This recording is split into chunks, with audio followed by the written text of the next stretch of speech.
Okay, well, we've owned Challenger for quite some time. We've been following it for a few years now. We identified it as being good value about 3 years ago.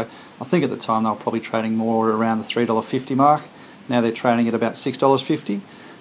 Now, the thing that caught our eye with them is, first of all, the industry that they're in. They sell annuities. So, in volatile markets, retirees are gravitating more to fixed income products, and these guys generate 90% of their earnings from annuity income, and that's why we initially looked at them. So when we first started accumulating positions, a few years ago, they were trading on about 8 times earnings.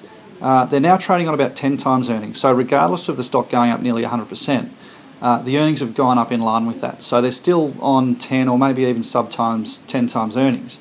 So on a PE basis, they're still very they look relatively inexpensive versus the market and versus other comparable companies, for instance the banks, on 14 times earnings. A few things. First of all, it's cheap, so on a PE basis, 10 times earnings, I think, for a company like Challenger that's positively disposed to an ageing population and providing that annuity income stream that I've spoken about, that's in itself a good investment thematic.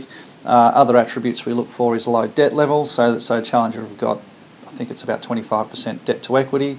They've got about 10% earnings growth per annum, and they're just a very well run business. That they haven't diversified too much. They get a little bit of their income, about 10%, from managed funds, but they've really stuck to their core business, and they're very good at executing on their strategy. Well, they are the best provider in the sector that they operate. So I think if you go to any financial planner or most financial planners and you ask about annuity income, and if you're a retiree, you probably have more of an understanding about what I'm talking about.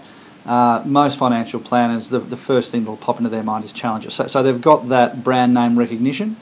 I know the bigger banks have tried to muscle into that space, but they just haven't. They've got first mover advantage, and I think they're really capitalising on that now.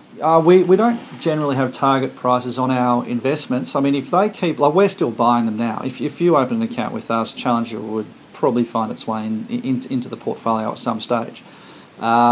So we don't really have a target price because it's a moving feast, and as long as they grow earnings and as long as the price doesn't get too high and everything within the business remains fundamentally the same, we will maintain our investment in the business, and we will continue to buy it and we'll continue to own it for existing clients for as long as that requires.